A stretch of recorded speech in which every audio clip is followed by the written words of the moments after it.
Scott Pruitt has used 5 wins in 7 races this year to put a hammerlock on the SCCA Trans Am Series point lead. Johnny Miller's challenge to Pruitt's dominance will start from the pole today at the series' fastest racetrack, Road America. Chasing the 2 veterans, rookie leader Jorge Diaz. He starts today 3rd in points in the Trans Am 100 on speed.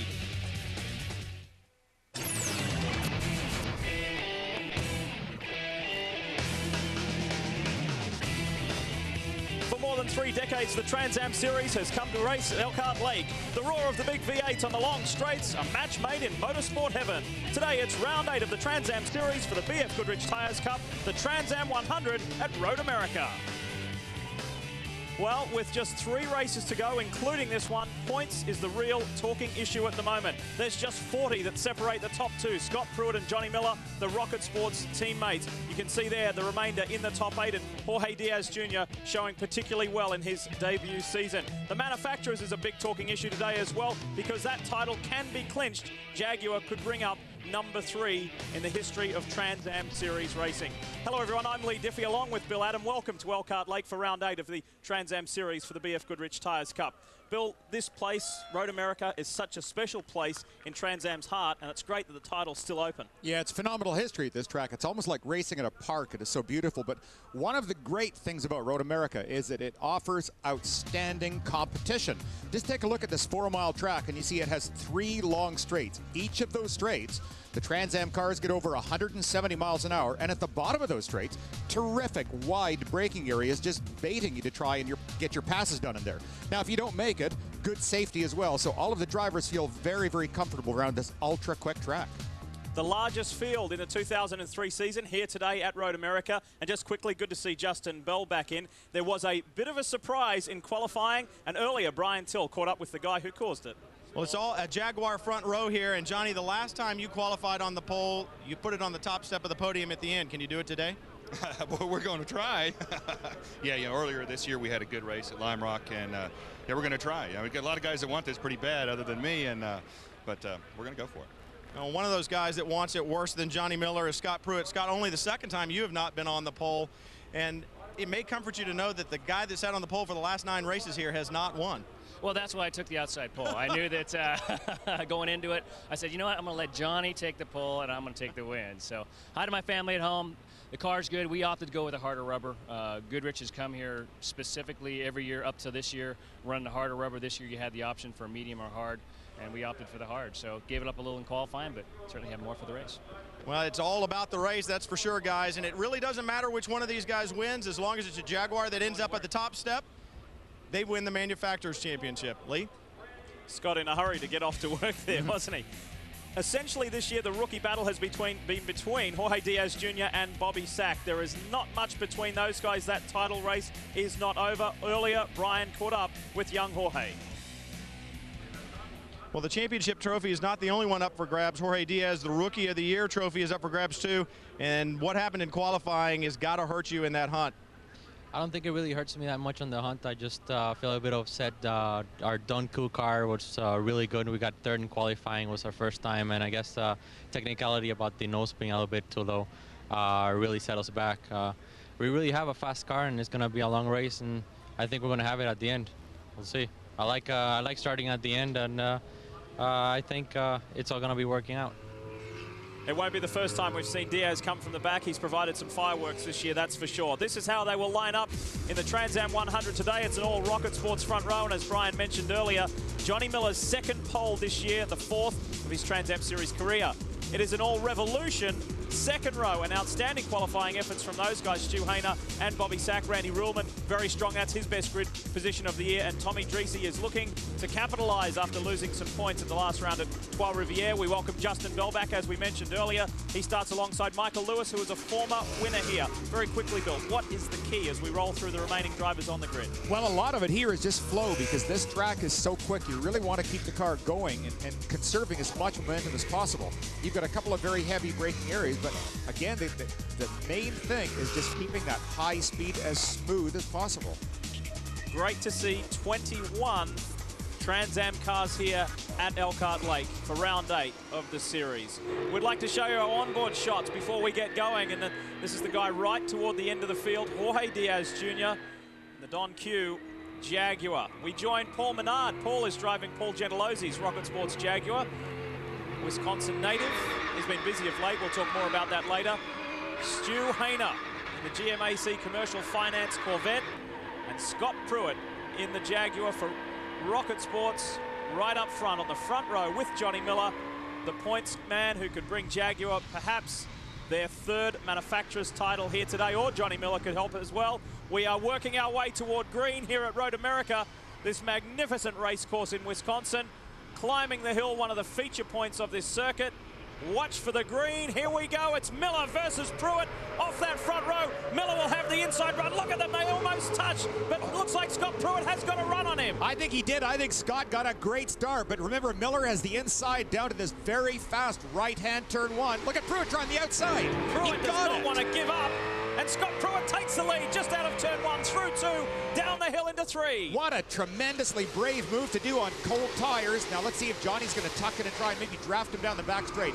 Equally as fast, because here, even though the straight is shorter, they're going downhill now. Impressive stuff too from Bobby Sack. He got the jump on teammate Stu Hainer, so the young rookie sits in third behind Johnny Miller and Scott Pruitt. Then it's Stu Hainer, then behind Stu. Couldn't quite catch a glimpse then. Well, let's see how Miller goes, because he's got over 100 people here from his main sponsor, that Eaton Cutler Hammer. There's the two Corvettes battling there. Nice move, Michael Lewis too on the inside of Randy Ruhlman. Then there's Paul Menard, and then Justin Bell. This is on board Stu Hainer. That's watching his teammate Bobby Sack right out the back there. Pair of Corvettes. Plenty of positional changes on the opening lap, so Hainer now moves up to third, chasing the two Rocket Sports Jaguars. See Bobby close right up under braking there. Right now, they're really just kind of letting things settle in as much as they can. It is so difficult to contain your emotion. Listen to the sound around this long turn they call a carousel here. Dreesy's made a nice start as well. Look at Tommy, he's up into fifth and starting to edge away a little bit from Michael Lewis. Brian. Guys, you know what's surprising about Pruitt taking the lead that way over Miller in the beginning? Don't forget, Scott's on the harder tire. It should take that tire longer to get to temperature and get grip. You would think that Miller would have the advantage with that soft tire in the beginning, but Pruitt obviously very determined to put that car in there.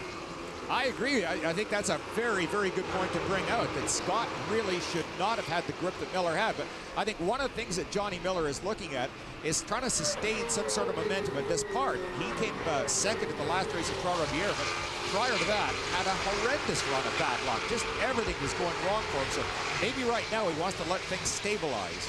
The car in fifth is the one to keep an eye on. Tommy Dreesy has made enormous ground on this opening lap, and he's right there with the two Revolution Corvettes. First in line is Bobby Sack. Then you see the GMAC car of Stu Hainer. Then there's a fair gap further forward. But watch this guy here. Dreesy is on a move. He lost all points. He was disqualified. He lost his position of third from Trois-Rivières, lost all points due to a technical infraction in post-race tech. And he said, right, I know I can't win the championship. I know that I'm not going to be up the front. I'm going for race wins. Watch me go this weekend. And one of the things that has helped Tommy so much this year, he's also running a car in the American Le Mans Series with Mike Lewis, one of his competitors in this race. But they team up and run the ALMS car as well. So the added track time, I think, has really benefited him. And Tommy has shown brief bursts of speed on a number of different tracks, has never been able to sustain it, but I think the track will help him. Very smooth right now, just getting off that corner, no sideways motion off the car. The two Corvettes, Revolution Motorsport Corvettes right ahead, the teammates. Three previous race winners here at Road America in the top six. Scott Pruitt, Stu Hainer, and Mike Lewis. I think it's going to be essential for Miller to try and pressure Pruitt. He doesn't want to let Scott get into what's now becoming his patented method of just pulling out a lead and then just kind of sustaining it as quickly as he has to go, no faster than he has to. Remember, these two guys at the front of this field, Pruitt, Miller, the teammates, are fighting it out for this Trans Am Series 4, the BF Goodrich Tires Cup. After qualifying, it brought the gap down to 39 points between them. So it's tight. There's this race and two more. There's in excess of 90 points still up for grabs, so this title is far from over. Looking back, Randy Ruhlman, Justin Bell filling in this weekend for Simon Gregg, who underwent some surgery recently and he is recovering. Hope to see you back soon, Simon. And there's Max Legault and John Balcom. Max Legault already having a good run in that old Camaro of his, that number 83 Camaro. He is in 10th place right now. He's having almost a dream season. Sometimes you think the old cars just aren't capable of doing it, yet there he is right in the middle of the picture. Just terrific job for Max. And Max is the only guy, like Scott Pruitt, the only other guy running that harder tyre compound. So we'll keep an eye on Max Lagarde. Well, we're underway. We're into a rhythm. Stay with us. We'll return with plenty more from Road America.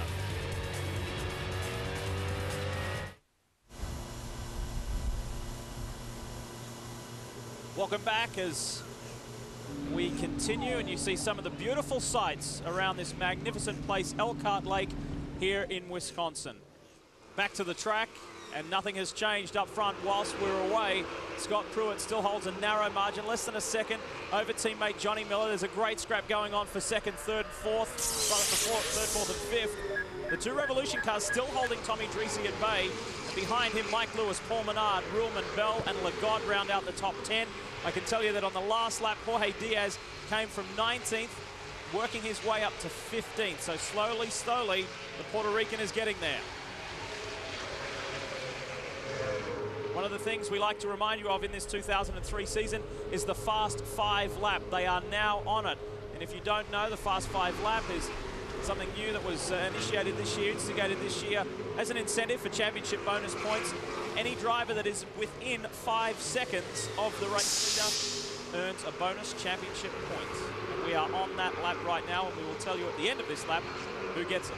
Yeah, it looks like right now that Tommy Dreese is just kind of barely hanging on to that position. So I think both of the Revolution Corvettes and Dreese may be the last cars to get into this. Keep an eye, go down.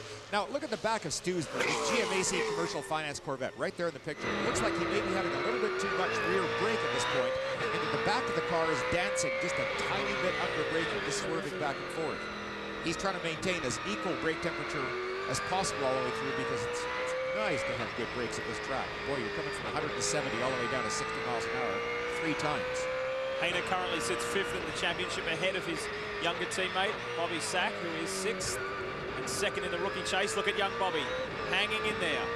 Very valuable test day here earlier in the weekend on Thursday for the Speedworld Challenge cars, the Trans Am cars, etc. They made some good use of extra track time there. This is one of the longest turns in American racing, that long, long carousel turn. It's actually longer than 180 degrees, and it just gives the engine builders fits, because these cars are running carburetors, and with a carbureted car, when you go around a turn that long, all of the fuel wants to slosh to one side of the intake manifold. So you see some of these guys, once again, just the back of the Corvette, see it dancing over there. The engine builders really have to get creative, almost with things like popsicle sticks, trying to set up little dams to keep the fuel on one side of the intake manifold. It's quite a challenge. Bobby Sack is coming under increasing pressure here from Tommy Dreese. Watch the green and white Jaguar at the back hassling that middle Corvette. As they climb the hill one more time, this is the Fast 5 lap, and as they come across the line, any driver within 5 seconds of Scott Pruitt picks up a bonus championship point, and I can tell you that that is only Johnny Miller. Stu Hayner 5.1 seconds behind. So the lap before, there were a lot more drivers in that extra point hunt, but not that case. Johnny Miller, the only driver picking up that. We ride with Paul Menard on board the Rocket Sports Jaguar, done up in the traditional Menard's color scheme for Paul. He's been very busy lately, driving in the NASCAR Winston Cup Series at Watkins Glen. And then just this past Wednesday, he raced in the NASCAR Craftsman Truck Series, finishing 23rd, I think, off the top of my head. I can't quite remember, something like that. Right now he is following Mike Lewis, so that you're on board a Jaguar watching the tail end of a Jaguar, and here's the end of the back straight. This heavy braking area, turns slowly here, and uphill, braking just before this bridge. Another blind corner. See, look at this. You're almost turning in before you really see where you want to go to, and then try to feed the power on right out over the curb. Let's just listen for a minute here.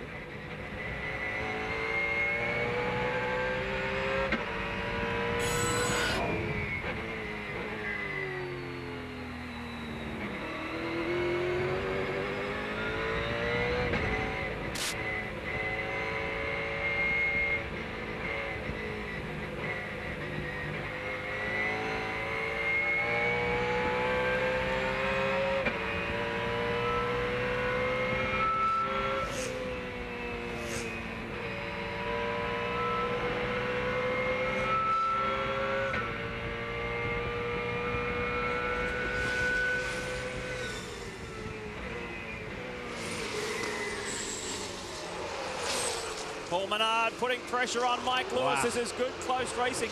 Hope you enjoyed the sounds of speed. And look at this. Randy Ruhlman now giving Menard the hurry up.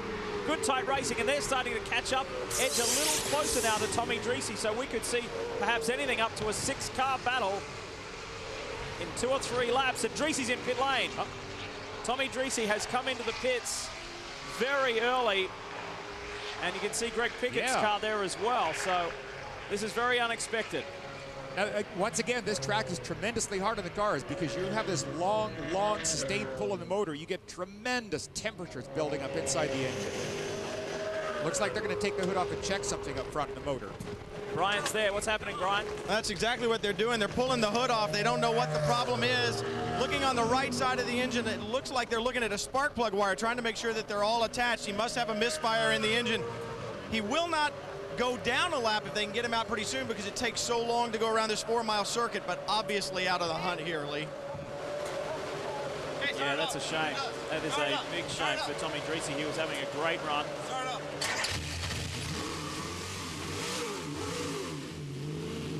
You can hear the one crew member. That Paul Gentilozzi's son is actually the engine builder for Rocket Sports Racing. Does a tremendous job because these things, they're producing a reliable 680 horsepower. Just absolutely incredible out of a pushrod V8 motor.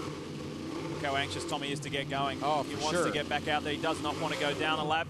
They finally release him. Lap time's just over 2 minutes. 2 minutes 10 seconds is the pace that Scott Pruitt is setting. And as Dreese gets released, he should be able to get out in time. Yep. Scott Pruitt roaring to what could be perhaps another race win. Could he clinch the manufacturer's title for Jaguar? We'll find out.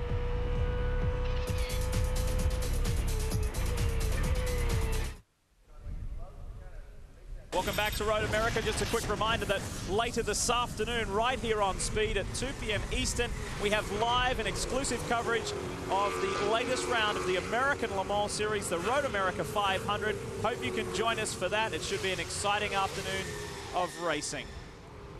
Just to update you, while we were away, officials have handed Tommy Dreese a pit lane penalty he violated, which more than likely will be a speed issue after exiting pit lane. Meanwhile, we ride with Jorge Diaz. He's come from 19th to 11th, and that's John Balcom right in front of him. The young Puerto Rican, as he told Brian Till at the top of the show, he said, doesn't bother me, you know, it was a technical infraction. They put me back here for a ride height issue, but I like coming from back here. I'm good, I can get my way through traffic, no problem. Yeah, I agree with that too. I think for a lot of drivers, they do like coming from the back because it's one of those positions of no pressure. You have nothing to lose, and it's just this ultimate challenge from back to front, so that's good for him. He was a little disheartened because he had actually achieved his best qualifying position of 3rd. Previously, his best was 5th, so he was a little disappointed at that, but he's had a marvelous season, and this kid is going to be a hero down in San Juan, Puerto Rico at the season finale down there. You said, guys, it was his best qualifying of the year, and the ride height infraction was simply the nose a little bit too low. It actually cleared the bar that they pass underneath it, but it touched the rub blocks just a little bit on the bottom of the nose. Zero tolerance on the part of the Trans Am officials. If it touches, you're out. He goes to the back. The question is, how hard do you drive to try to get back to the front? A lot of gravel traps here at Road America. You've got a good chance for a full course yellow. You can't burn the car up getting up there. Yeah, that's a very good point as well, because we saw earlier in the year one of the few weak spots for Scott Pruitt as we just watched both those Jaguars slide through the kink. One of the weak spots was at Long Beach, California. He admittedly did burn his tires off. He drove so hard that at the end of the race he had nothing left and was passed. He subsequently finished 3rd place. John Balcom's doing a good job here, although getting sideways there out of Canada corner, holding Jorge Diaz off. The man from Charlotte, North Carolina, has had 2 top 10s this year. Balcom's best came at Mosport with a 6th. And he's got plenty of pressure here in the form of Diaz Jr. Yeah, Diaz Jr. drives this car so well, and I think he and his crew are really learning each other very well. He's very smooth right now, just kind of setting up Balcom. Tommy Dreese is back in pit lane. Brian? Well, they've got some type of a misfire. They can't identify it. One of the high-tech tools they use, Windex. They're spraying it on the cylinder heads, trying to find which one's cool, which cylinder is not firing. They can't find the problem. They've worked on the spark plug wires, but they're continuing to look, Lee. It's not, it's fine. Thanks for that, Brian. Problems continuing for Tommy Dreese. And that pit lane speed violation won't be an issue because he's been penalised enough. He is out of this one. The order, it's Pruitt, Miller, Hayner, Sack, and Lewis, the top 5 remain the same. Paul Menard is running 6th, then Randy Ruhlman, Max Lagarde, Bell and Balcom. We ride with Scott Pruitt, and he enjoys about a 1.5. I'm sure that's edging out to perhaps a 2-second lead right now over Johnny Miller. And this is where it starts to get into the danger zone.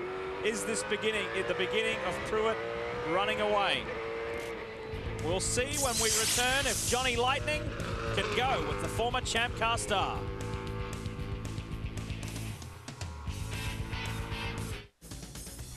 You're watching the Trans Am 100 at Road America, and this is a very special place. There's so much to do here at Elkhart Lake. Great summer venue for a vacation. Good place to relax and take it in this weekend. Maybe not so relaxing. There's plenty going on right here at Road America. Scott Pruitt flashes across the line to complete yet another lap, and the margin between he and Miller has come down substantially. It's now down to 0.8 of a second. So was Miller just sitting back, relaxing, conserving? Remember, he is on that softer compound of tyre. I wouldn't think he would be relaxing at this point. I mean, ultimately, Johnny is going to be aware of the number of sponsors, people that are at the tracks. And that adds a lot of pressure to the driver. Sometimes you tend to overdrive your car because you want to put on a show for them.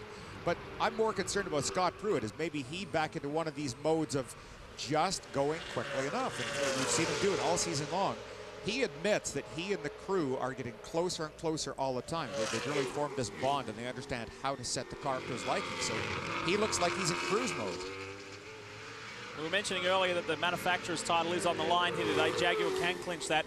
The only time this year that Jaguar didn't score maximum points was at Long Beach. And at that race, Scott was beaten by not only Johnny Miller, but Boris won the race. And Long Beach is important in relation to this event because Scott burnt his tyres away. He said, that was my fault. I was still learning about the car. There was nothing left. He said, here, tyres and brakes are the real issue, and I don't want to lose my tyres again. That's why I've decided to go for that harder compound. You know something, Lee? I'm wondering if maybe Scott is having some sort of a brake problem. Well, I can't imagine why. He's got all that clean air coming in the front of the car. But a few times in previous corners, I see him tapping the brakes. He's just, like, watch coming down to the kink here and see if he does it. Again, look. Why is he putting the brakes on down through the kink? That's normally an area where you back off the throttle, but you don't have to touch the brakes. Miller, without question, is closing. I think Scott does have a brake problem. Here comes Johnny Miller. He is right with teammate Scott Pruitt now. These are the two guys duking it out for the BF Goodrich Tyres Cup in 2003. Does Pruitt have a problem? It'll be evident soon. But at the moment, they're still racing. They're still continuing to keep a similar pace to what they have been running. 210s, high 210s. Consistently, they've been doing that. This is the closest that Johnny has been yet. Let's see when he crosses the start-finish line, just what the gap is. But boy, he is definitely getting good, clean air off. Oh, no, Max Lagarde has pulled off the track in the 83 Camaro. Day done by the looks of it for Max Lagarde. Last time round, the previous lap, Scott Pruitt did a 210.8. And Johnny Miller did a 210.1. This time round a 210.7 for Pruitt, a 210.3 for Miller. So similar lap times to the previous lap. Yeah, down to 0.4 of a second as well. Well, guys down here, you know, Miller and Pruitt may be teammates, but they might as well be at opposite ends of the pits. I asked Bobby Houghton, the crew chief for Johnny Miller, are you cruising right now? He said, I don't want to get too close to him right now because we don't want to bury the nose up underneath him. You lose the front end, we'll cruise for now. So I went to Troy Calgill and asked him about Scott Pruitt. He said, we're just cruising right now on these hard tires. They're probably not even warm. We got plenty left. All right. Yeah, I think the tire is going to be okay. But again, the thing I'm a little bit worried about, once again, just as I say that, I see Scott kind of tapping the brakes. The first tap is just to pump up some pressure, and the second is when he actually uses it. Here is the battle for third. Teammates also, different team, Revolution. Here with the Corvettes, and it's Stu Hayner and Bobby Sack running third, fourth. That's unchanged. Behind these guys, Mike Lewis running fifth, and Randy Ruhlman has got by Paul Menard. So Ruhlman is now running inside the top 6. I think if I'm one of the Jaguar boys up front, I might be more worried about this Corvette team because Stu Hayner continues to teach young Bob Sack just the tricks of this trade. And Stu is so wise in a car. He can conserve a car so well, and he's just kind of taking things easy right now. You never see him getting sideways, getting a lot of throttle off the corner and using up his tires. Stu's good. Full course caution. Full course caution for the first time here at Road America. Maybe for Max Lagarde, stopped down by Canada Corner. And these guys will have been radioed and told that at this point by their team. Don Sack, obviously father to Bobby and former driver first time in 18 years he has not raced in the Trans Am Series. So the field comes to a slow speed, and they are in cruise mode. We are under full course caution. We'll have more information for you on the other side of this short break. Trans Am here at Road America at the moment. Later this afternoon, American Le Mans Series. And tonight, the Champ Car World Series continues from Montreal. That's 9 p.m. Eastern here on Speed. Now, the reason for the full course caution, Max Legaud's car came to a halt, and they have removed that car, so we will be going back green soon. But earlier, Brian Till did a nice piece with one of these Trans Am machines. To make any race car go fast, it takes the proper setup, and that setup can include the right spring rates, the right shock absorber settings, even the right anti-roll bars. Even the settings within the cockpit have to be right for the driver to go fast. But on a Trans Am car, what it doesn't take are the right differential settings. Because on a Trans Am car, it has a solid rear axle and what's known as a Detroit locker rear end in here. There is no differential per se, because the Trans Am rule officials have said that's too expensive. In other series, teams spend hundreds of thousands of dollars on differential setup, and not in Trans Am. When you take a look at your street car, as it goes through the corner, the inside tire travels a shorter distance than the outside tire. Your differential allows those wheels to turn at a different speed. But in a Trans Am car, upon throttle application, the Detroit locker rear end locks the rear tires together. The problem is that makes the car want to go straight. So why is it so challenging to drive a Trans Am car? 650 plus horsepower, 2,800 pounds, and a rear end that makes the car want to go straight on some of the most challenging road courses in the country. Yeah, it's also one of the fun parts about a Trans Am car because, oh, now car number 2 on pit road. Let's get back down to Brian.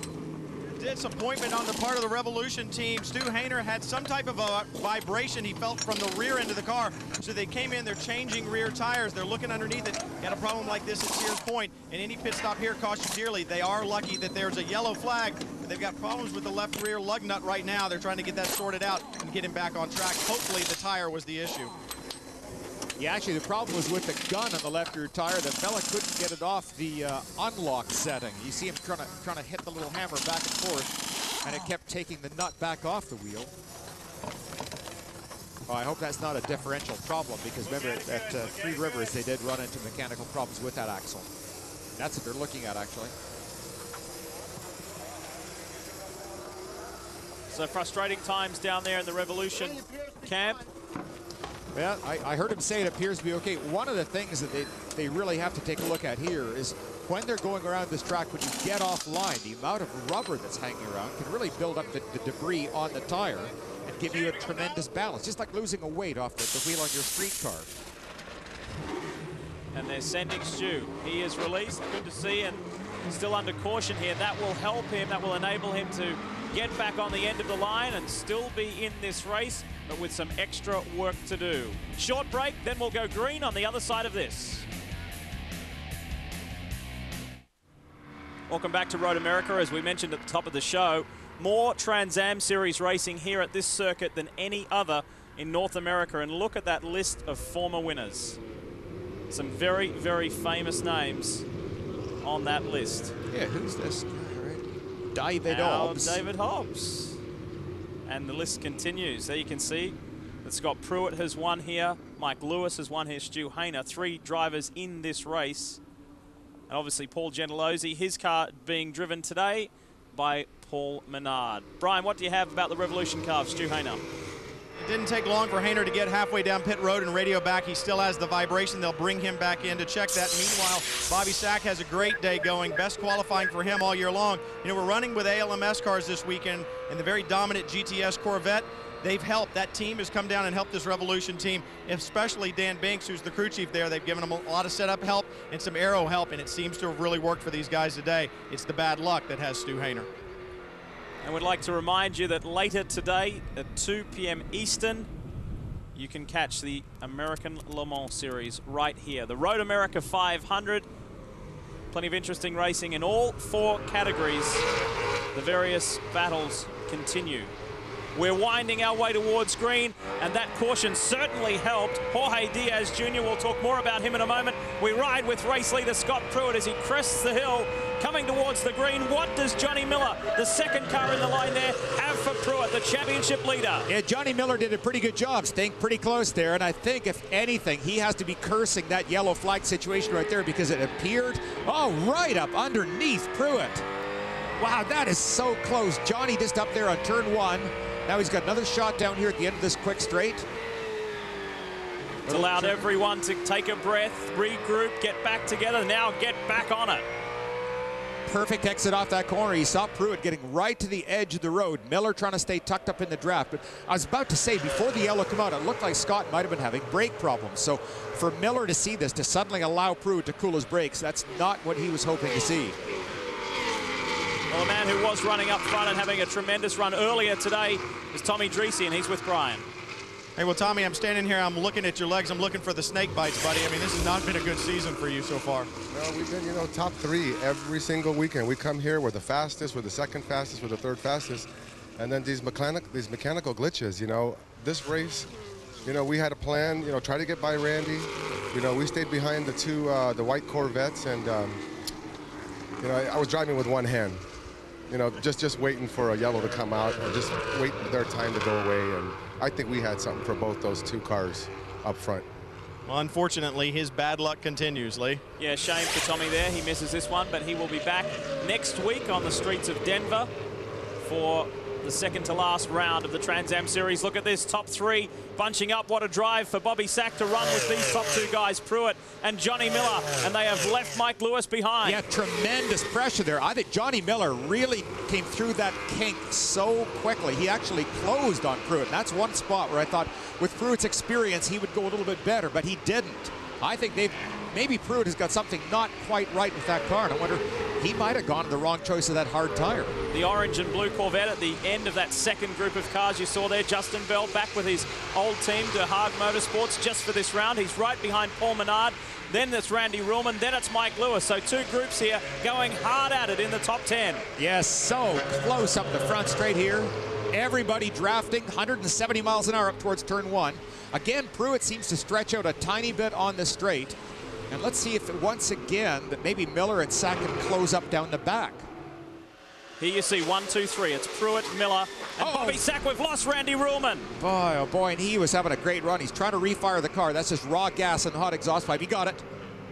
That's coming out of turn 1, that is, right there. Now, is there damage? Too much damage on the front? I don't think so. I think because, look at the width of the track right here, too. I mean, tremendous area in here where you can really slow the car down by a long slide.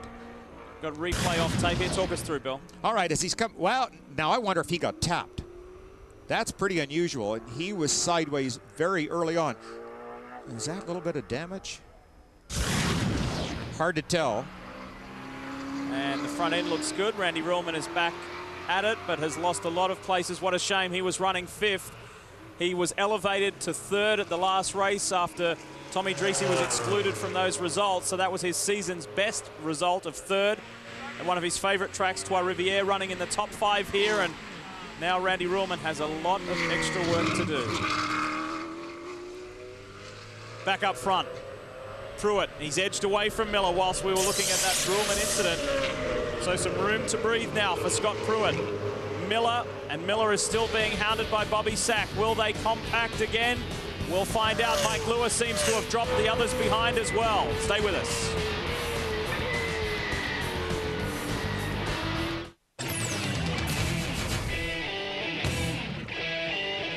You rejoin us here at Road America for the Trans Am 100, round 8 of the Trans Am Series for the BF Goodrich Tires Cup.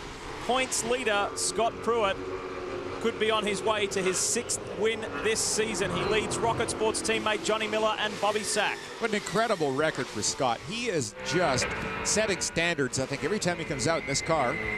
Back on board the ex-Gentilozzi car. I was going to call it Paul's car, but I guess it is kind of Paul's car. It is Paul's car. He just lands it out. Yeah, different colour scheme. And that was always Paul Gentilozzi's intention this year, that he would not run the full season. He is very busy, of course, now being the owner of a Champ Car team, and we should say congratulations too to the Johnson Controls Rocket Sports team. It's Menard. Boy, got him. Great bomb dive right on the inside of Justin Bell. Can Bell respond back on the inside? Look at Diaz. Terrific move on the inside. Now Bell's lining him up, but can't quite squeeze through. And Diaz has got a much better line off the corner. Bell tried to take a line. Okay, this is looking out the back of Menard's car right now. I would watch for Diaz to try and get a shot and get by Justin Bell here. Just to finish that point, we congratulate Rocket Sports because Tagliani is on the pole up in Montreal. So a good weekend for the Rocket Sports crew. Yeah, you saw Justin Bell move from the outside edge where he ideally wanted to be to the middle of the track to try and block Diaz for going around this long carousel corner. Keep in mind that Jorge Diaz did get some assistance from that caution, but he was making great progress. He started 19th, and now he runs 7th. And I think it's very important because his chief competitor for the rookie season, Bobby Sack, currently running is in 3rd place. Bobby has had some bad luck this season, with breakages and different mechanical failures. But a 3rd place finish will look at really this. help. Is Sack in problem? Sack in trouble because Menard has caught up incredibly, and he's got by. So Bobby Sack has problems. There goes Bell by. Both Revolution cars. What a shame for Bobby Sack. That was perhaps his drive of the year, although he did very well at Cleveland until toward the end of the race. But the young rookie is heading to pit road. Geez, just when we talk about mechanical problems, and they surface once again. This is crushing. All 4 tires look okay, so gearbox or rear end. Stu Hayner went flying on by. Hayner, after his troubles and that caution, Stu is back up to 8th. He's been going exceptionally well, running some pretty quick lap times in the low 211s. And is this the end of the road for Bobby Sack? We'll find out, Brian. Well, guys, the report is they think that he may have a broken axle. You see the guys in the back at the left rear of the car, or at the right rear of the car with axles in their hand. When you as a driver come in the pits, tires are one thing, a fuel can's another, but axles are something you don't want to see. Man, oh man, this just cannot happen. I mean, they've run into so many problems on the back ends of this car. You can see trying to take the center out, take a look. Well, there it is. There's the old axle coming out. How quickly they can do this. You go down to your local garage, and that would take you about 8 days to get your car back. Give me another pair of these pliers. The other side. Get a bigger hammer. You go ahead. Go ahead to the other side. I'll get this put back in. You got another set of pliers? No. Give me another set of pliers. Revolution Motorsports guys have been working overtime today. First Stu Hayner, now Bobby Sack. Sad to see the young rookie there. We'll have plenty more racing on the other side of this break. Stick around. Tonight at 7 right here on Speed. Catch up with everything in NASCAR Winston Cup. The Speed News NASCAR edition. Straight after, join Ralph Shaheen. Of course, Ralph and Steve Burns will be bringing you the NASCAR edition and the regular edition. And then at 8 p.m. Eastern, NASCAR Victory Lane. That's tonight, right here on Speed. We continue, and this battle continues. Miller v. Pruitt. Pruitt holds the upper ground at the moment, but look in the background. Pushing as hard as he can in 3rd is Mike Lewis. Justin Bell is not done with yet, and here comes Jorge Diaz in the background. And way back here, this is Stu Hayner. He is back on the track running hard, but he is back in 8th place. So now he's got a situation where he likes it too. They made a very good choice in keeping that car going. And even though he left the pit saying the vibration was still there, he's got his foot well and truly into it. That's John Balcom immediately ahead. I think I put my money on Stu on this one. And I was about to say achievably ahead. Yeah. Stu should be able to hunt John down, who's been having a good strong run today. You figure this Stu's tires are going to be much fresher because with his stop, he took on 2 new rear tires. So he will definitely have a better car grip-wise than the cars immediately ahead. All the climbing corners, so many beautiful blind. You don't normally talk about blind corners being beautiful, but this track is just simply outstanding. You climb up these hills, come over the crest, turn in, and again, look at how smooth this paint is. Wonderfully maintained and designed circuit. Back to it. Diaz. Yeah, Diaz, Bell, and Menard. These 3 have been going at it for a number of laps now. Listen to this, Lee, around here.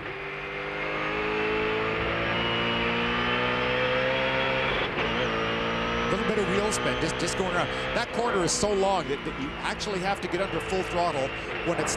Oh, he ran wide. Diaz really pushing the limit. Oh, God, his heartbeat just doubled right there. That's a 155-mile-an-hour corner right there. And here's Bell. Justin has a run on the inside of Paul Menard. He gets him back. So perhaps 3 or so laps back. Menard dive bombed him. Now he responds on the inside. Great driving, Justin Bell and Paul Menard.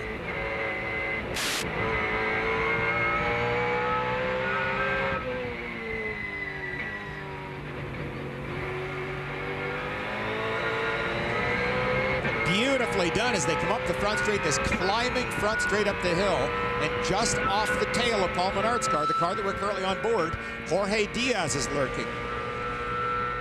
Look at Justin moving over to try and block an out-braking maneuver. Corvette, Jaguar, Justin Bell, Paul Menard, and Jorge Diaz Jr. These three going hard at it. This is for 4th, 5th, and 6th. It's still Pruitt, Miller, Lewis up front, the top 3, but this is a magnificent scrap. Plenty more from the Trans Am 100 here at Road America when we return.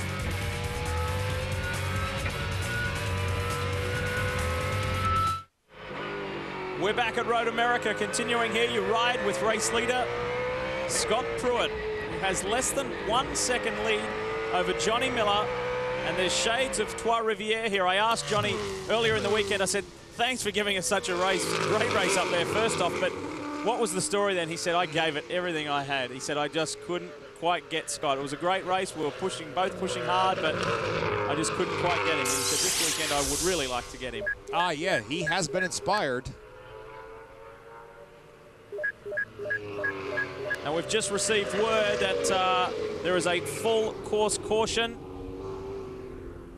Pits are closed, and we will go into our second full course caution of the day. Brian. Well, I'm standing here with Bobby Sack. Bobby, you and Tommy Dreese must be hanging around the same place. You got that bad luck disease that he has.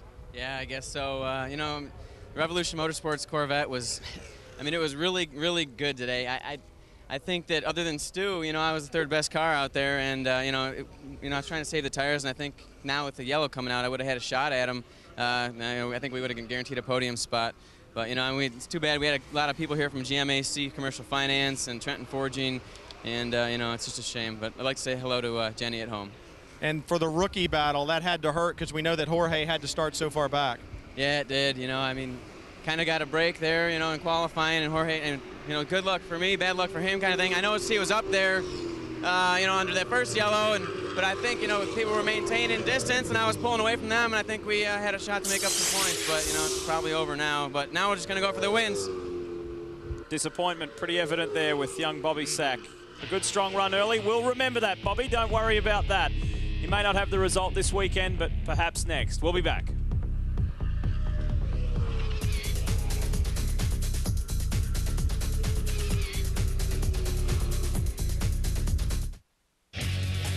Speed Channel's coverage of the Trans Am Series is brought to you by Jaguar Cars. Jaguar, born to perform. Welcome back to Road America. Fans getting plenty for their money here today, that's for sure. ALMS coming up a little later this afternoon. The Trans Am 100 continues. We are still under full course caution. And there's a couple of players in this group. We want to say a special well done at the moment to the Westwood Tools man of Mike Lewis, running in 3rd, doing a great job. He's been there, he's stayed out of trouble. He had a good strong run at Trois Rivières as well at the previous round until he spun, then regrouped and came back, but didn't quite get as high as what he was. So Mike Lewis really enjoying a good strong run in 3rd today. Brian. I spoke with Michael Lewis last night, and he was really scratching his head. They had been faster in their practice sessions than they qualified, and they tried to make a guess and said, where's the track going to go and what do we need to do with the car? And they obviously missed. Started further back than what he wanted to, but they went back to that setup for the race, and it looks like it's paying off, guys. They've had some luck, but the car is obviously working too. And while you see Mike Lewis there in 3rd, you can see Mike and Tommy Dreese, who unfortunately is out of this one, later today in the Prototype 900 category in the Road America 500. Well, another player that we've got to watch for here is this man, Stu Hainer. Troubles early, doesn't matter, cautions have helped. He's back up in there, he's in the order, he's running 7th. And as we mentioned earlier, he is one of 3 previous race winners here at Road America. Stu won back in 1998, and we'd like to take you back some 5 years to when Stu scored that victory. Here is our flashback. He's got problems. Paul He's off Gentilozzi. the pace. He is offline and out of power. Paul Gentilozzi is going to have trouble getting to the line, it looks like. Meantime, Saunders your leader, but Hayner is right up behind him. Something's happened to Brian Simo. Look at Hayner putting pressure on Saunders. This is for the win. Hayner to the inside. And he has got the position. I can't believe Stu Hayner has come out of nowhere and has taken over the lead. We got a half a lap to go here. He's got 2 more corners and he'll win his first Trans Am race. And Stu Hayner takes the victory. Saunders, who was second, ends up second. He had a chance to win, couldn't do it. Paul Gentilozzi with the helmet off, the earplugs out, the disappointment written all over his face. Stu Hayner's first career Trans Am win. There it was back in 1998. Could it be 2003? Very easily it could be. I mean, one of the keys of racing is you always have to keep yourself in a position where you can win. If somebody else has a failure or makes a mistake, you want to be there to take advantage of it. And Stu is good at doing that. You talk about Stu Hayner and the problems that he's had. I just checked in with the crew down here. They think he's got something wrong with that Detroit locker like we talked about in that piece. What's happening is under heavy acceleration, the car really pulls to the right, and under heavy braking, it really pulls to the left. So he's got to hold on to that thing. The crew was just talking to him. Shane was saying, hey, guys, just hold on for 5 more laps, Stu. We got a car that we can pick up a couple of more positions with, but got to be unsettling around this racetrack with that kind of twitching going on in the back end. I bet that is. I mean, that's the same kind of guy that set up my Hertz rental car, and I know it's no fun to drive, so the race car is a lot worse. 2 great guys that do a wonderful job down there in Revolution Motorsports. The brothers Shane and Shale Duhame, who engineer and crew chief those cars. So they're working hard, and they've lost one of their drivers, but they're crossing their fingers for the other. We'll find out and see how Stu Hayner fares right after this. Welcome back to Road America. The Trans Am 100 continues, and we have just a handful of laps to go. And if you haven't heard the latest news, Wind Tunnel is now 4 nights a week with Dave Despain Monday through Thursdays, 9 p.m. Eastern. Give Dave a call. You can discuss the latest topics in the world of motorsport, and he's had some very interesting guests already. So he's working extra hard from 1 night a week to 4 nights a week. That's Wind Tunnel with Dave Despain right here on Speed. Still under caution, and we're working our way back toward green. I'd like to say well done to Bob Ruman after returning to the series recently. He had quite a few rounds off. He had to undergo some surgery, and Bob's running in a very strong 9. He is. He's done a really nice job today, and he's just right there with John Baucom immediately ahead of him. And Stu Hayner, of course. There is Bob. Hello, Bob. Senweld's Corvette. All right, working our way back towards green, and this is the pressure time now. A handful of laps left to run around this beautiful Road America circuit. Scott Pruitt trying to get the manufacturer's title for Jaguar. It doesn't matter if he wins or Johnny Miller, but there's a lot at stake personally here because there's a championship on the line. They're racing for the BF Goodrich Tires Cup. They start to accelerate. They work their way up the hill. Pruitt, Miller, they've got to stay on the guy in front of you, and we see green again. Let's go back racing. Again, both Pruitt and Miller getting exceptional starts. Johnny Miller did not allow Scott to get away, and it is crucial. Look at him going to the inside, I think, just to make his mirror. Has a look at the inside. Miller is right close with Pruitt now.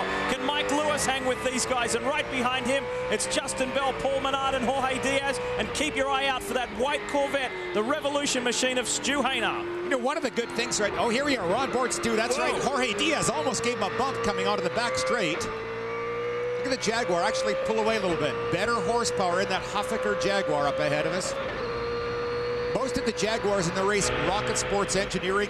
Now we're on board Diaz's Don Q Jaguar. This is Huffaker, and look at the Corvette. Stu on the inside. Hayner makes the move. Holy man, what a deep braking maneuver that was. That move came from a long way back. Stu made up his mind and said, I'm coming through. Nice work from Stu Hayner. Now he's got Paul Menard on his list. Justin Bell wants a podium in his one and only Trans Am drive for the year. And he is well in contention. Yeah, and again, right now, I think my money's going to go on Stu Hayner coming through this pack. What Diaz may want to do is watch up ahead. Look at Menard. Going to be contact. Menard and Bell. These two have been duking it out lap after lap. Now Menard's got the upper hand. Yeah, and I suspect that Justin Bell will be looking up ahead, trying to figure out how to get back by Menard.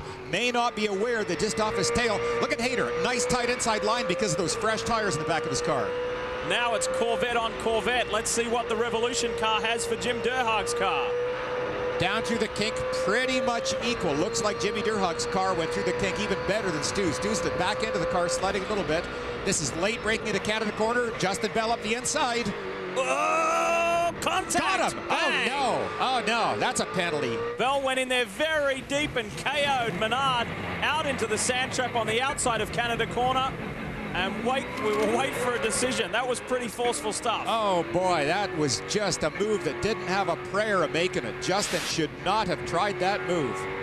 Let's have a look at a replay. We've got several different angles for you. Paul Menard already under late braking. Look at Justin up the inside, realizes that he's, well, you know what? I don't know. I'm going to maybe change my mind on that. It looked a little different from the onboard, didn't it? It did look a lot different. Here's Menard's car. Now look, watch up the inside. I don't know. Contact was nowhere near as hard as what it originally looked from the onboard. Been a good tight race between those two guys. And it was a shame to see Paul shuffled out. He's lost a lot of positions after that one. He's back in 14th. That was a lot different. I think Justin did have a very good right in trying to make that move. So I wouldn't want to be an official on this one because I'm afraid I would withdraw that penalty that I might have once given to Justin. It's the advantage of TV, isn't it? Yeah, it is. Hindsight can be so good. There's Mike Lewis up ahead in the orange and black, the Crank, the Westwood Tools Jaguar. He's got Bell in pursuit, and we ride with Stu Hainer.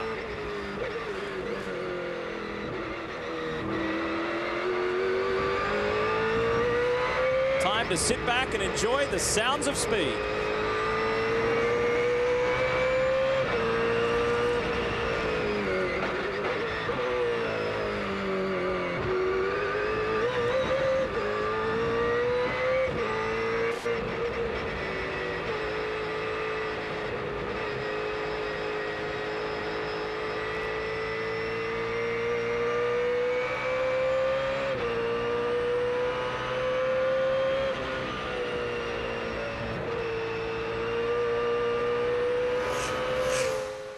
Stu Hainer continuing the chase. Watch Justin again. He's coming to the Canada corner again. I wouldn't be surprised if he tries it one more time. Justin Bell thinks about it on Mike Lewis, not quite close enough. That lap, Hainer is in behind, then Jorge Diaz. And that flashback we just showed you a short time ago, when Stu Hainer pulled off the win that year in '98, he was back in 4th. He runs 5th at the moment. There's a lot of ground to catch up. And Justin Bell is definitely in with a shout of a podium here. Mike Lewis is coming under increasing pressure. Yeah, Justin really getting sideways coming out of the front straight. That may hurt his speed at the end of the straight. And look at Mike go for the defensive line early. Trying to shake him off. Again, Justin did the same thing, trying to follow and also maybe keep Stu Hainer out of his draft. Now, no worries here at the end of the straight. They're separated enough that each of the 4 cars up here will just kind of go into turn 1 in a line. Stu Hainer, another great run. Boy, he has had so many good runs with the Don Sack cars. And I'm sure that Jorge Diaz Sr. is telling his son, listen, your main rival in that rookie hunt is out of the race. You don't need to do anything silly. Oh, and Bob Ruman's gone. Oh, boy. Bob Ruman has spun on the outside of turn 1. Facing back down the track there, through goes Paul Menard. And I would venture this is going to be another pace car because that's a fairly dangerous position. He is facing right down the straight. Oh no, another one. Tire lost. And that looks like, is that Eben? I think that is Eben, the 68 car. Cliff Eben. Maybe he and Bob came in contact in turn 1. I wonder. See, that's coming. That's the straight between turn 1 and 2. I think there's been contact here. Yeah. Yep, that's exactly it. Cliff Eben and Bob Ruman got together, and here comes Cliff to a halt. Able to keep going for a little while, but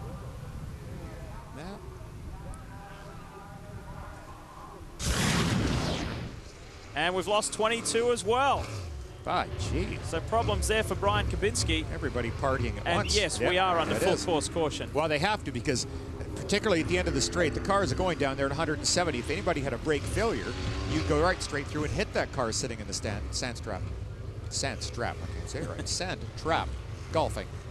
And there's Brian Kabinski. He's come to a standstill as well. So our 3rd full course caution of this race. We'll do a bit of a cleanup, and then we'll have 3 laps to run when we return. So a lot happening here at Road America, round 8 of the Trans Am Series, and we're set for a very exciting finish. It's a great afternoon to stay with us right here on Speed. Coming up next, the latest round of the American Le Mans Series, the Road America 500. That's next, 2 p.m. Eastern, right here on Speed. Welcome back. The cleanup continues. We are under full course caution, and we will see the white flag and full course caution as well. This race will finish under yellow. As you can see, the cleanup does continue, and there's just too many cars, too much out there, and we're running out of laps and time, Bill. Yeah, the agony, the ecstasy right now. For Scott Pruitt, it's perfect. He can relax and just kind of enjoy that final drive around the track. But for everybody else, Johnny Miller wanted one more shot at getting by Pruitt. You can bet that Justin Bell really wanted to take a run at it. And Stu Hainer, what a sensational drive back he's had. And now they all have to just hold their position for this final lap. Well, you know, I was talking to the crew of Johnny Miller. Maybe this yellow flag doesn't really matter, guys, because I asked him, does he have anything on the last restart? Is it now time to go after Scott? And he said, you know, we just don't really think we have anything for him today. They really thought that they would put a setup on the car that they could run with him. It looked like the Silver Jag just had the legs. Lee? Yeah, it's been a very good day. And look at Scott. He knows the camera's on. He's thumbing up. It's a pretty significant day as far as statistical history and Trans Am history. This will be Scott Pruitt's 20th Trans Am Series win, and he joins the legendary and late Peter Gregg with 20 victories. So a great day for Scott, and victory to a Jaguar means Jaguar clinches their 3rd manufacturer's title to join the victories in 1978 by Bob Chulius and Paul Gentilozzi as well. Success there. So great stuff. Yeah. 78, 2001, and 2003. Manufacturers champions, Jaguar. You know, truly remarkable record for Scott as well. He has now had 56 starts in Trans Am racing, and this will give him his 20th win out of 56. Not a bad percentage, is it? Gee, amazing. Very smooth driver, very smart. So the season to go for the Trans Am Series for the BF Goodrich Tires Cup next weekend on the streets of Denver, and the season finale, San Juan, Puerto Rico. Massive weekend for the Diaz family, especially Jorge Jr. So many Puerto Ricans will be out there supporting him as we ride with him now. Another good, strong finish after he started 19th. He will get 6th place points and top rookie points today. Well done to Michael Lewis, who picks up 3rd. Bell, Hainer, 4th and 5th. And Randy Ruhlman after, and we didn't quite get to the bottom of that one, if he was helped or he did it all by himself exiting turn 1, he will recover to grab 8th place points behind John Balcom. You know, I think if I'm one of Scott Pruitt's competitors, I'm going to go over to Diaz Jr. and say, give me some of your products, your sponsor, your Don Q rum, and take Scott out every night. Say, come on out with me, I'll buy for you. You got to give this guy a headache so you can beat him. He is just on such a run right now, and the fact his comfort level keeps growing with the team, and talking about how he is so in sync with his crew chief and with the mechanics on his car that he feels they're getting better every single race. That's frightening. Final time through the carousel, not quite the final time or the speed we wanted to see, the final time through the carousel, but nonetheless, we had a string of situations out there and cars buried deep in the sand, particularly Bob Ruhlman right in a very dangerous position on the outside of turn 1, so the officials decided it was better to finish this race under caution, so they will make their way down through Kettle Bottom. Notice this here too, Lee. Remember, we've got the ALMS coming up next. Look at the amount of debris, little bits of rubber on the track right there. And just think what it's going to be like for that 3-hour ALMS race. So lots of stuff makes passing very difficult. And again, the Road America 500 is coming up. Marco Werner in the Infineon Yost Audi starts from pole. This guy was blistering yesterday. The German is very, very fast. Boy, he uses up the track and more. The more we see this fellow, the more impressed we all are. He is just lightning in this car, and so good. He's spectacular to watch. And the 16 car for Dyson Racing, James Weaver, was not too far behind either. We've seen how quick that car is on a number of occasions this year. And what about John Field and Duncan Dayton in the Junkyard Dog for Intersport Racing? That car has been exceptionally fast this weekend. There is so much coming up on Speed this afternoon. The Road America 500, the American Le Mans Series, only the second time that series has been here on this marvelous circuit. Checkered flag coming out with the yellow as well. Scott Pruitt, well done. Victory number 6 of 2003. And that gets him one step closer to a 3rd driver's title in the Trans Am Series for the BF Goodrich Tires Cup. Not the usual level of excitement and elation down in the Rocket Sports team. A little bit of an anticlimax, but nonetheless, a victory to Pruitt and to Jaguar. Yeah, another perfect performance by Scott. He finishes with his car immaculate. There isn't a mark on it, largely because only Johnny Miller was able to get close, and that was only a few times. So a great performance by all. Jaguars 1, 2, 3. Justin Bell, the best of the Corvettes, ahead of Stu Hainer. Sadly, we lost Bobby Sack, and the young rookie was having a wonderful run earlier on. And Jorge Diaz, another Jaguar there. Balcom Ruhlman. Joey Scarello got up to 9th, and Cohen rounding out the top 10. Brian. Well, down here with the Rocket Sports team, Tony, obviously great to win, but what's it mean for you guys to bring home the Manufacturers Championship for Jaguar? Oh, it's obviously a big deal for Jag and a big deal for Rocket Sports. We've been working hard at it, and everyone deserves it. You gonna make this another one next year? We sure hope so. Well, they don't know anything but winning, guys. That's what they come to the racetrack to do. Lee?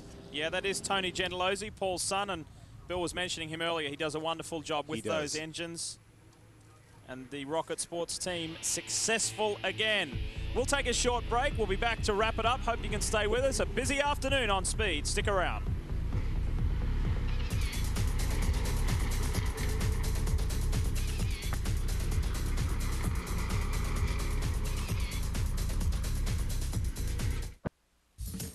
We're back at Road America, wrapping things up.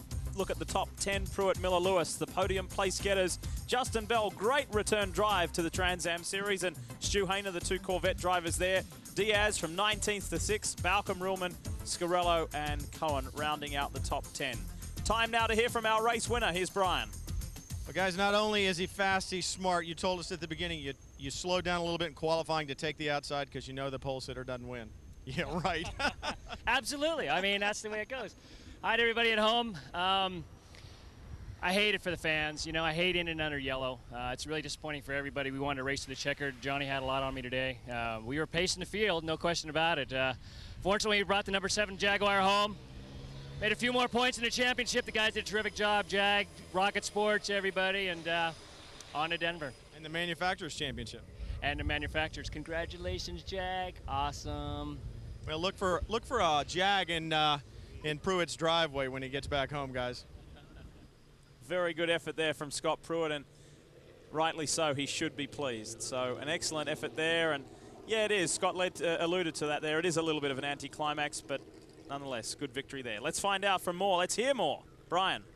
Well, Johnny Miller brings it home second. You've been there several times this year, and I know you wanted to win this one. It just looked like you were a little bit short. Yeah, we're a little short. You know, we're struggling getting up the hill on the start there, and just after that, it was just a running match, and kind of ran out of laps. We were not saving the car by any means, but, you know, trying to make sure we were racing hard all the way, and we'd get going and stop, get going and stop, and so it just didn't work out to our strategy. But, you know, I hope Bob's okay. I think he went off and won or something. Looked like he was all right, but, you know, go to Denver in a couple weeks. Well, we talked earlier, too, about it's not just the championship battle that we're after, it's the Rookie of the Year thing, too. And, Jorge, what a drive for you from the back all the way up to where you ended up finishing. What a great drive. Thank you. It was very hard working through traffic, and the yellows actually didn't help us out too much. The track is so long that the laps go too fast, but we're very, very happy. The Don Q car was really good today. And I'm sure that your dad kept you informed of the problems that Bobby Sackett had. Actually, I didn't receive almost anything on the radio. All I heard was go for it, and that's what we did. Head down the entire time he was going for it, Lee. Yeah, great drive from Jorge, and well, we mentioned it at the top of the show. He doesn't mind starting back there and showing us what he can do from the rear of the field. Let's take a look at the full field results, and again, they're the top 10, and I'm sure Michael Lewis will be very pleased with his podium place there. His best result this year was second at Mosport, so another podium. That's good championship points there as we roll through the field. Greg Pickett back in 20th. Greg went out early, and look at Paul Menard at the top of that page. Perhaps, well, we'll never know what could have been, but he was running very strong. Yeah, pretty frustrating day for both those fellas. Let's hear from another guy who had a good, strong run. He's with Brian Till. Stu Hainer, you don't come to a Trans Am race and make pit stops and still end up finishing 5th, especially when the car is doing evil things. Yeah, we right during that first caution, I would have swore I had a flat right rear tire. The car right before that, the lap before, under braking, I went over the top of the hill going into 5, and I turned it sideways. And then when we slowed down for the yellow, every time I gave it gas, the thing turned to the left real hard, and every time I lifted off the gas, it went to the right real hard, and I knew that I wasn't going to be able to drive it with a flat tire, so we came in, changed the tire, and it was fine. Turned out to be something in the differential, but it still did it. So what I had to do is just get used to it. So when I was getting ready to accelerate, I made a hard right, and when I got ready to brake, I made a hard left, and sort of equaled it out so I didn't run into people and drive off the track. But actually, the car was pretty good. It was a little evil, a little scary through the kink and stuff like that, but all in all, the car was pretty good, and I think without that last caution, maybe been able to pick up 2 more spots. Woulda, shoulda, coulda, but another guy with a great drive was Michael Lewis. And Michael, I know we talked last night about having problems with the car and kind of guessing wrong and getting out of the window for qualifying, but it looks like you found the car back. Yeah, we didn't get it all the way back. We had a great car off the truck, and we managed to screw it up. But the guys worked real hard yesterday and got us a pretty good setup. We still lacked a little bit, as you could see, but had nothing for those 2 guys in front. But the Westward crew did a great job and gave me a car that could podium. And really, that's really from 8th on the grid. That's really what you can expect in a sprint race. Is you can't unless people run into trouble. It wasn't just Scott Pruitt that was running hard today. All these rest of the guys, what a drive, Lee. And for Mike Lewis, that helps him edge a little closer to within 3 points of Jorge Diaz for a top 3 in the championship standings. 44 now the margin between Pruitt and Miller, and Hainer maintaining a top 5 there. Unfortunately for Bobby Sack, he lost a lot of points today with that effort. Final thoughts, Bill Adam. I'm just really impressed with the spirit. Both Stu Hainer and Mike Lewis at the end of the race, they're saying that, yeah, our cars were good. Stu particularly, well, the car was a dog, but I just had to do this and this and this. Never give up. Love that. No one likes to finish under yellow. It is a bit of an anticlimax, but still plenty of great action leading up to that. Remember, coming up right now on Speed is the Road America 500. We're with you live for the latest round of the American Le Mans Series. Plenty of action coming up here on Speed Channel. Well, on behalf of the entire team, Brian Till, who did a great job down in pit lane, Bill Adam, I'm Lee Diffie. Thanks for joining us for the Trans Am Series for the BF Goodrich Tires Cup. Denver to come on the streets of Denver, and then that marvelous season-ending event in San Juan, Puerto Rico. It should be one to remember. This was Road America. Plenty to take from here. Thanks for joining us.